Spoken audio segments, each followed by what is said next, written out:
Hello guys, welcome to my second tropical weather update. Um, Today we are watching a few things. I don't know why I started out on this page, but we are watching Harvey.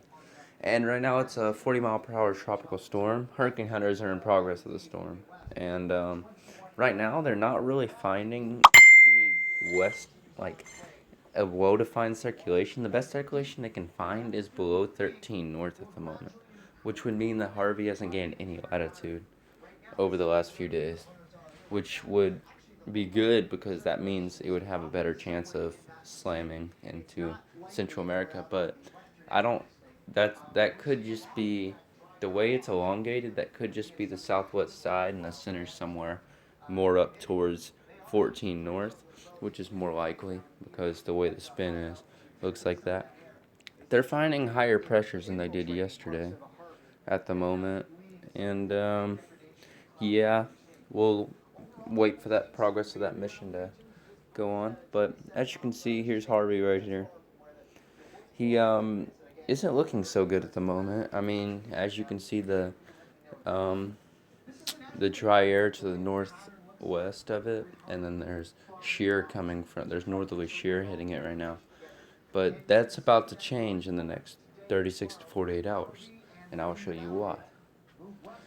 Okay, so if you go to the wind shear forecast, I trust the GFS with a wind shear forecast, maybe not with a track forecast, but with wind shear. Right now, as you can see, there's about, oh, sorry. Oh my gosh. There's about 20 to 30 knots of wind shear right now. And as you move 6 hours, it's on the northwest side, it lessens a little bit. It starts to lessen even more. And then at 30 hours, the shear is just diminishing. And parts of the system are under 10 to 15 knot shear, which is way better than it's under right now. And if you continue, the shear continues to lessen, and then it's stuck right here. Now this is interesting. Now I don't really like using the GFS for track, but the GFS, the latest model run, shows it very weak. But if you go back to the 0Z, which I think is more realistic than that 6Z run, it shows the defined vortice hitting the Yucatan, and then once it gets right here, it stalls. Now the reason why it does that, and the reason why this is more likely than it just slamming into Mexico, is because of this upper level low to the north. It is going to pull it in, and the stronger Harvey is, the more north it'll pull. But this upper low will not be able to pull this thing into that trough and take it out to sea.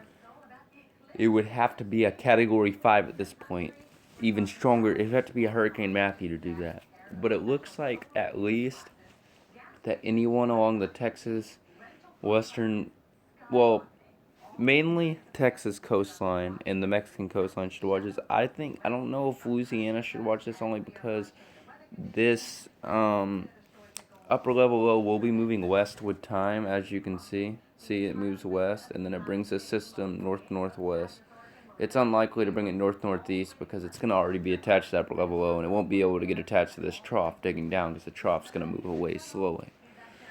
And yeah, now, potential impacts on Jamaica.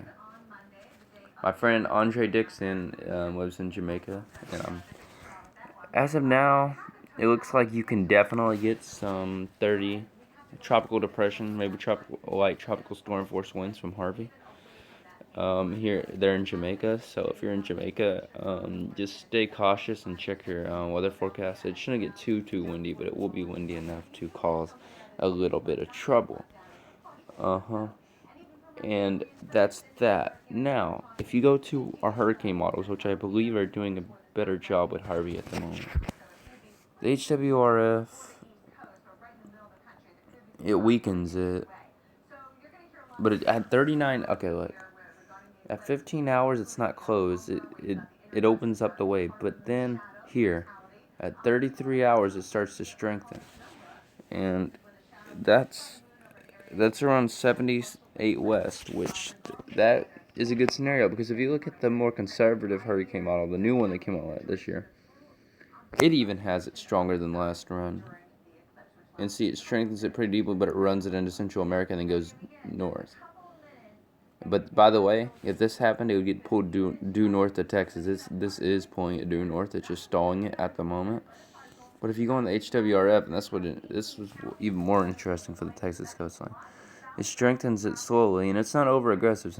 Since hurricane hunters have been in, this model was better with data in it, and it has data in it. As you can see, it moves due north, strengthening in the Gulf. It shows it merging with the trough, a low pressure there. See that other big blob? See what I mean? It's probably going to merge with that trough, more than likely. And it's going to get pulled north, so watch for that. Even the Euro shows it a kind of, just in a less demeanor way.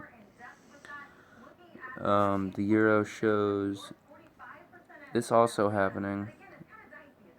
See, it's 48 hours, it's moving fast. 72 hours, it slows down. 96, 120, 168. See?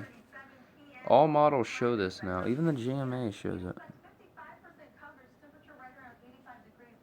See? Now. Yeah.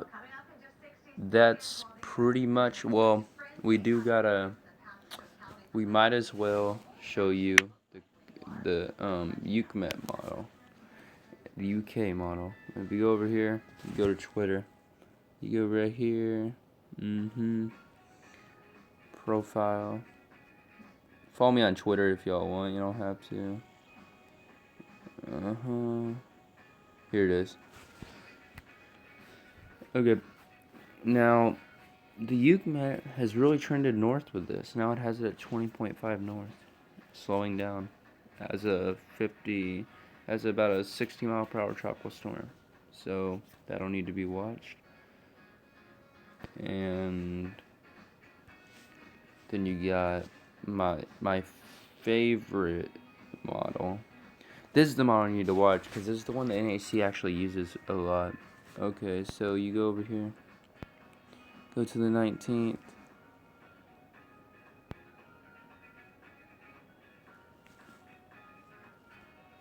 And then this is the COAMPS model. They use it a lot. Watch the vortice.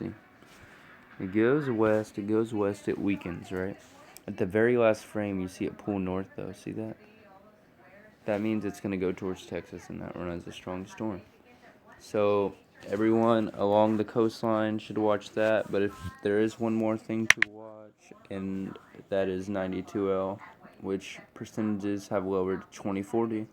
And I don't see that really causing a major problem down the road, but we have to look at it.